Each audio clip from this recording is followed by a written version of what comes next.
Good morning friends, मैं सचिन शर्मा आपका online educator math with Sachin Sharma में आप सभी का स्वागत करता हूं।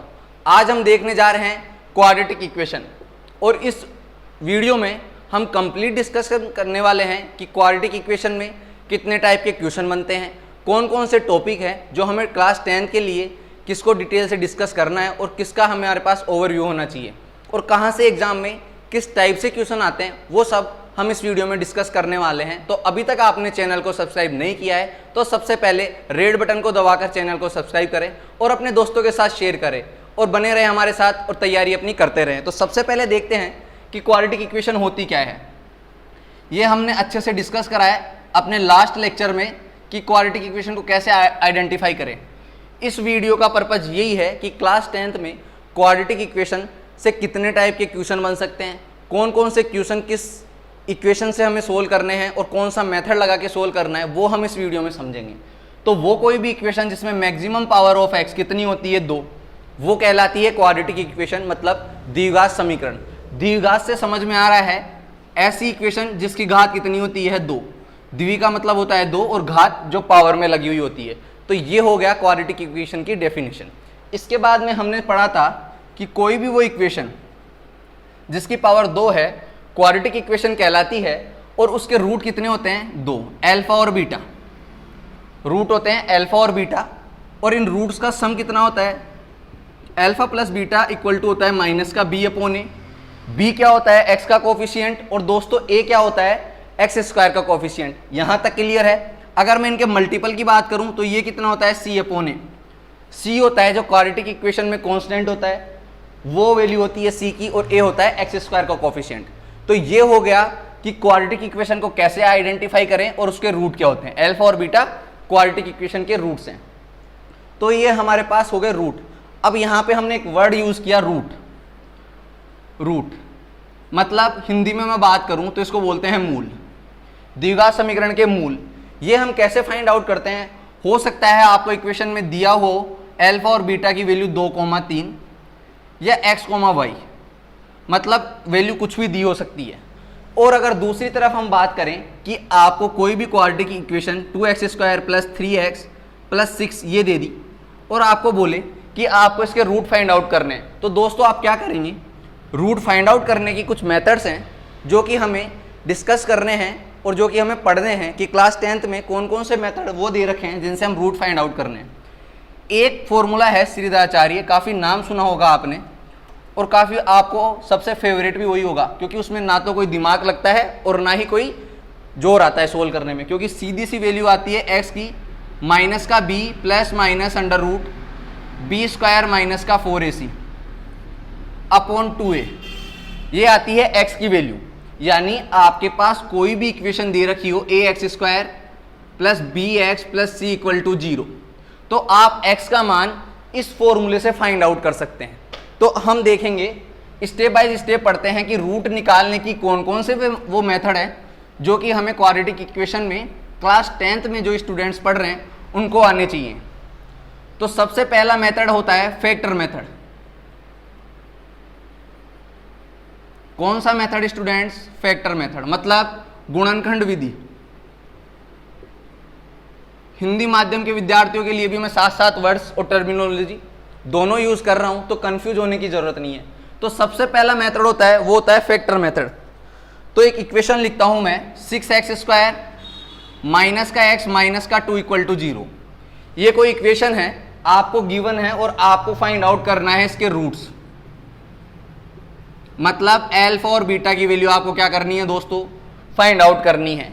मैंने आपसे कहा था कि या तो वो आपको अल्फा और बीटा की वैल्यू दे देगा या फिर आपसे क्वेश्चन में इक्वेशन देके वो वैल्यू पूछ सकता है। तो अब हमारे पास सबसे पहले इक्वेशन लिखी आई 6x² माइनस का x माइनस का 2 = 0। तो सबसे पहला क्वेश्चन माइंड में आना चाहिए कि ये कैसी इक्वेशन है। तो आप देखेंगे इसमें x की मैक्सिमम पावर कितनी है फ्रेंड्स, 2 है। और हमने पढ़ा था कि वो कोई भी इक्वेशन जिसमें x की मैक्सिमम पावर 2 होती है क्या कहलाती है, क्वाड्रेटिक इक्वेशन कहलाती है। तो ये क्वाड्रेटिक इक्वेशन है। तो अब हम सबसे पहले पढ़ते हैं फैक्टर मेथड। तो फैक्टर मेथड में हम करते हैं इसको और इसको गुणा, यानी हमारे पास जो इक्वेशन है ax² + bx + c = 0, तो इसमें हम क्या करते हैं, a इंटू सी करेंगे सबसे पहले।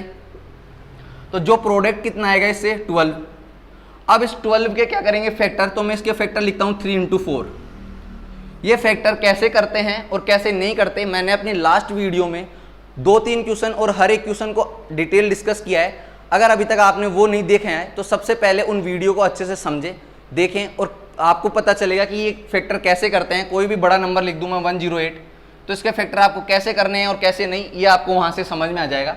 तो सबसे पहले हमने 12 का फैक्टर किया 4 इंटू 3, ये हो गया 12। और इसको कैसे अरेंज करेंगे कि ये कितना आना चाहिए, b के इक्वल आना चाहिए। तो मैं यहाँ पे लिखूंगा, इसको साफ कर देते हैं।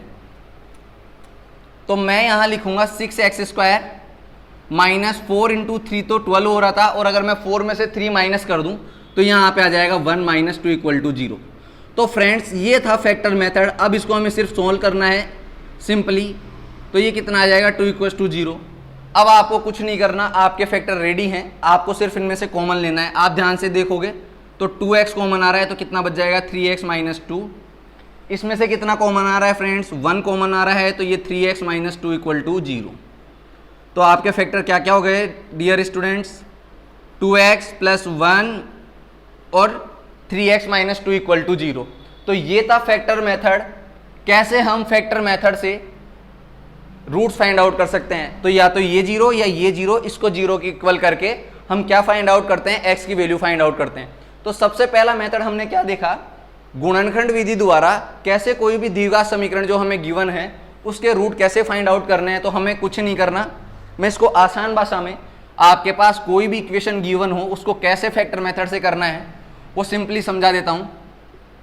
ax² plus bx plus c equal to 0।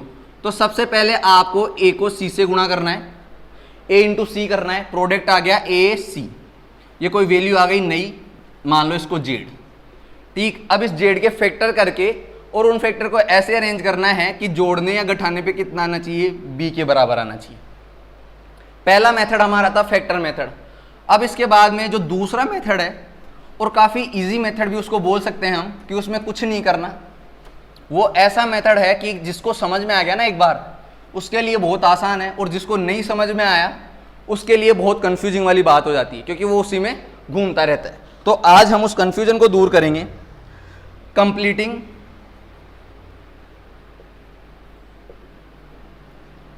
Square method. कौन सा मेथड है ये, पूर्ण वर्ग विधि। काफी बार आपने इसका नाम सुना होगा, पूर्ण वर्ग विधि। तो क्वेश्चन में ये विधियां हम क्यों पढ़ रहे हैं या ये मेथड्स हमें पढ़ने की क्यों जरूरत है। आपके पास जैसे इक्वेशन लिखी हुई आ गई 6x² minus x minus 2 equal to 0, ये इक्वेशन आपके सामने लिखी हुई है। तो आप इसको किसी भी मेथड से सोल्व करके, आपका पर्पज है कि आपको x की वैल्यू फाइंड आउट करनी है, लेकिन एग्जामिनर है वो आपसे ये बोल दे कि आपको कंप्लीट स्क्वायर मेथड यानी पूर्ण वर्ग विधि से इसके रूट फाइंड आउट करने हैं, तो फ्रेंड्स वहां पे आपको सिर्फ ये वाला मेथड ही यूज करना पड़ेगा। ऐसे नहीं है कि आप वहां पे सीधा चारिए या फिर फैक्टर मेथड लगाकर ट्यूशन को सोल्व कर रहे हैं। तो आप मेरी बात समझ रहे होंगे। तो अब हम देखते हैं कि फैक्टर मेथड के कंप्लीटिंग स्क्वायर मेथड मतलब पूर्ण वर्ग विधि कैसे काम करती है दोस्तों। तो मैं उसके लिए एक एग्जाम्पल देता हूं आपको। -5 equal to 0, x² plus 4x minus 5 equal to 0। और मैं एक साथ में स्टैंडर्ड फॉर्म भी लेके चलता हूं कि अगर आपको कोई भी इक्वेशन दी आ जाए तो आपको सबसे पहले क्या करना है। हमारा क्वेश्चन है कि हमारे पास ये इक्वेशन गिवन है और हम इसको सोल्व कर रहे हैं कंप्लीटिंग स्क्वायर मेथड, पूर्ण वर्ग विधि से। हमें x का मान फाइंड आउट करना है डियर फ्रेंड्स। तो सबसे पहले हमारा काम होता है कि x² है उसका कोफिशिएंट 1 रहना चाहिए। किस्मत अच्छी है कि यहाँ पे x² का कोफिशिएंट ऑलरेडी पहले से 1 है, लेकिन अगर इस फॉर्म में इक्वेशन दी हुई हो तो सबसे पहले हम क्या करेंगे, कितना है x² का कोफिशिएंट a, तो हम पूरी इक्वेशन में a से डिवाइड कर देंगे। तो कितना बच जाएगा x² plus b upon a into x plus c upon a equal to 0। ये बात क्लियर। तो सबसे पहले हमें क्या करना है, x² का जो कोफिशिएंट है उसको कितना बनाना है 1, उसके बाद में हम आगे की प्रोसेस करेंगे। तो पहला काम तो क्या हो गया, x² का गुणांक ये आप साथ में नोट कर लेना ताकि जब आप रिवाइज करो ना, ताकि आपको याद रहे। एक्स स्क्वायर का गुणांक कितना होगा, बनाना है कितना, एक बनाना है। ये चीज आपकी समझ में आ गई। अब क्या करेंगे कि ये जो x का कोफिशिएंट है इसको हम आधा करेंगे। क्या करेंगे डियर स्टूडेंट, दोबारा से सुनना। पहले हम एक्स स्क्वायर के कोफिशिएंट को 1 बनाएंगे। 1 बनाने के बाद में हमारे पास जो भी इक्वेशन बनती है उसमें हम x के कोफिशिएंट को पकड़ेंगे। यहाँ पे x का कोफिशिएंट कितना है 4, तो सबसे पहले उसको आधा करेंगे, यानी 4 का आधा कितना हुआ डियर 2। अब ये जो 2 आया है इसका एक बार तो स्क्वायर जोड़ेंगे और एक बार स्क्वायर क्या कर देंगे, माइनस करा देंगे। क्या करेंगे, ध्यान से सुनना। ये जो x का कोफिशिएंट है उसको सबसे पहले आधा करेंगे। ये बात ध्यान रख लो आप तो कि x के पास कितना मिल गया, यहाँ पे स्क्वायर से x आया तो क्या हुआ, पावर आधी हो गई ना, मतलब 2 से 1 हो गई। तो इस x के गुणांक को आधा करके एक बार जोड़ना है, एक बार घटाना है। समझ में नहीं आई? अगर ये 2 लिखा हुआ है, यहाँ पे 2 लिखा हुआ है, मैं इसमें 1 जोड़ रहा हूँ और 1 घटा रहा हूँ तो कितना आएगा, 2 ही आएगा। ठीक है, तो ये वाला ही काम हमें यहाँ पे करना है। इससे क्या हुआ सर, कुछ ही नहीं हुआ, लास्ट में तो 2 बच गया। लेकिन अभी देखना मैजिक आपके सामने कि क्या हो रहा है और क्या चेंजेस नहीं हो रहे। तो हम क्या करेंगे, एक्स स्क्वायर ऐसे की ऐसे प्लस 4 का आधा कितना होता है 2, ये 4x तो आपको ऐसे की ऐसे लिखना है। 4 का आधा कितना होता है 2, तो 2 का स्क्वायर एक बार तो जोड़ देंगे और एक बार घटा देंगे। समझ रहे हैं आप मेरी बात? क्या करेंगे, 4 का आधा करके एक बार जोड़ देंगे स्क्वायर, एक बार स्क्वायर घटा देंगे। तो ये कितना हो गया, एक्स स्क्वायर प्लस 4x साथ में 4, माइनस का 4 और माइनस का 5 कितना होता है स्टूडेंट्स, माइनस का 9 इक्वल टू 0। यहां तक क्लियर? अगर मैं इसकी बात करूं, इसमें हमें क्या करना है, ये तो रही कोई पर्टिकुलर इक्वेशन की बात। मैं इसकी बात करता हूं तो सबसे पहले हम क्या करेंगे, प्लस b/a(x) ऐसे की ऐसे। अब हमें क्या करना है, b/a का आधा कितना होगा, आधा कुछ ही नहीं होता, सिर्फ आपको क्या करना है, 1/2 से गुणा करना है। क्या करना है, 1/2 से गुणा करना है। अब उसका स्क्वायर देखेंगे, b/a इंटू 1/2, इसका होल स्क्वायर कितना होता है, b²/4a²। एक बार तो जोड़ देंगे, एक बार घटा देंगे, साथ में c/a ऐसे की ऐसे आ जाएगा। ये काम यहाँ तक क्लियर हो गया। अब इसको ध्यान से देखेंगे डियर स्टूडेंट्स, तो ये हो गया x square plus 2 into 2x ऐसे की ऐसे लिख सकते हैं। हमने क्या किया, एक्स स्क्वायर प्लस 4x को लिख दिया 2 इंटू 2 इंटू एक्स प्लस 2 का whole square minus 9 equal to 0। अब आप इस इक्वेशन को ध्यान से देखोगे तो ये क्या बन रही है, x प्लस 2 का whole square minus 9 equal to 0 बन गई। क्या, कैसे, a प्लस बी का होल स्क्वायर क्या होता है dear, a² plus 2ab plus b²। आप एक बार इस इक्वेशन को इससे कंपेयर करेंगे सॉरी, आप एक बार इस इक्वेशन को इससे कंपेयर करेंगे तो आपको दिख जाएगा कि x प्लस 2 का होल स्क्वायर है वो यही होता है, माइनस का 9 है। अब ये क्या हो जाएगा, x प्लस 2 का होल स्क्वायर इक्वल टू 9। तो हमारे पास ये एक इक्वेशन बन गई। अब हम यहाँ से रूट लेंगे, दोनों साइड का वर्गमूल इसका रूट लेंगे तो ये कितना बन जाएगा, x plus 2 equals two plus minus 3। जब दोनों साइड से स्क्वायर हटाएंगे तो ये कितना बन जाएगा, प्लस माइनस 3। और यहाँ से हमारे पास x की दो वैल्यू आ जाएंगी। अब ऐसे ही ये जो इक्वेशन बनी है इधर, उसको हम सोल्व करके ऐसे स्क्वायर वाले फॉर्मेट में लिखेंगे। उसके बाद में हम ऐसे इसको कन्वर्ट करेंगे और लास्ट में हमारे पास जो ये वैल्यू आएगी, एक बार प्लस का साइन लेंगे, एक बार माइनस का साइन लेंगे। जरूरी नहीं कि यहाँ पे हर बार कंप्लीट स्क्वायर ही बने, हो सकता है जैसे अभी 27 आ जाता तो वो अंडर रूट में आ जाएगा। घबराने वाली बात नहीं है।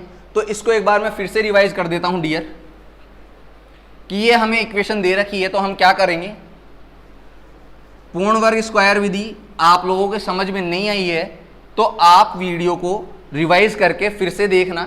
मेरी पूरी कोशिश रही है कि मैं आपको समझा पाऊँ। मैंने एकदम छोटा सा और बेसिक सा एग्जाम्पल लेके आपको मेथड क्या है वो समझाने की कोशिश की है, ना कि कोई भारी सा क्वेश्चन लेके ये दिखाने की और डराने की कि ये क्वेश्चन ऐसे आता है। आप बहुत ही ईजी वे में कर सकते हो। सबसे पहले आपका काम है एक्स स्क्वायर का कोफिशिएंट 1 बनाने के लिए जो इसके साथ में है उससे भाग दे दो। तो इसके साथ में कितना 1, तो 1 से भाग देने पे ये का ये ऐसे कैसे आ जाएगा। दूसरा काम क्या करना है, जो x का कोफिशिएंट है ना, सिर्फ एक चीज ध्यान रखनी है, x के कोफिशिएंट को आधा करके उसका एक बार स्क्वायर जोड़ना है, एक बार घटाना है, यही है पूर्ण वर्ग विधि। तो यहां पे हमारा सेकंड मेथड था पूर्ण वर्ग विधि, वो कंप्लीट हो गया। अब हम नेक्स्ट टॉपिक पढ़ते हैं।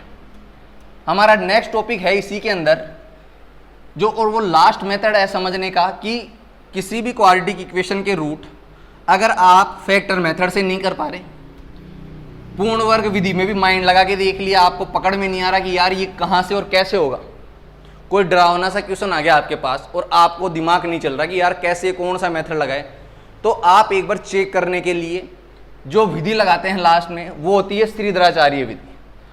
कौन सी विधि होती है? श्रीधराचार्य या फिर क्वाड्रेटिक फॉर्मूला। तो फॉर्मूला हमारे पास क्या होता है dear student? A x square plus b x plus c equal to 0।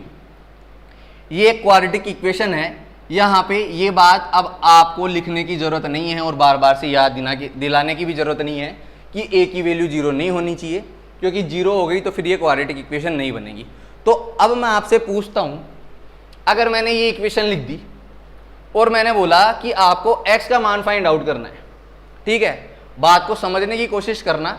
मैंने ये इक्वेशन कोई आपके सामने इक्वेशन सामने लिख दी, आपके पेपर में इक्वेशन आ गई और आपको पूछा गया है कि x का मान ज्ञात कीजिए, तो आप जब तक कहा नहीं जाए कि आपको फैक्टर मेथड से सोल्व करना है, कंप्लीट स्क्वायर मेथड से सोल्व करना है, तो तब तक आपको कंपलसरी नहीं है कि ये मेथड ही यूज़ करो, आप कोई सा भी मेथड लगा के यूज़ कर सकते हैं।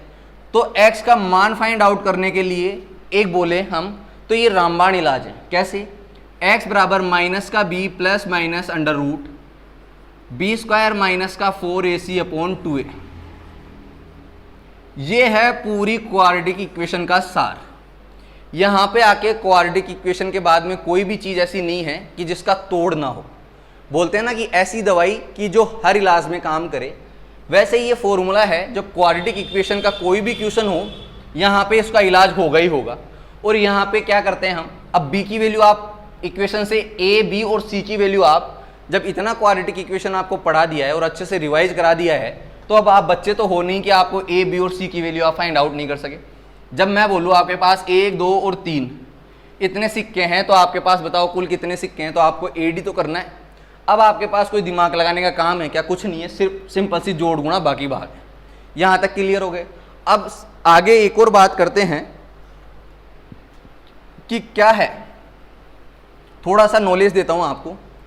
मैंने लिखा एक तो माइनस का 1 और एक अंडर रूट में माइनस का 1। तो आपको पता है ये तो है क्या? नेगेटिव नंबर, और वो है एक इमेजिनरी नंबर। मतलब अंडर रूट में माइनस की कोई भी संख्या क्या होती है? इमेजिनरी नंबर, मतलब एक काल्पनिक संख्या होती है। तो यानी कि ये अंडर रूट में आ रहा है। तो यहाँ पे बनते हैं स्टूडेंट 3 केस। तो पहला केस हम बनाएंगे,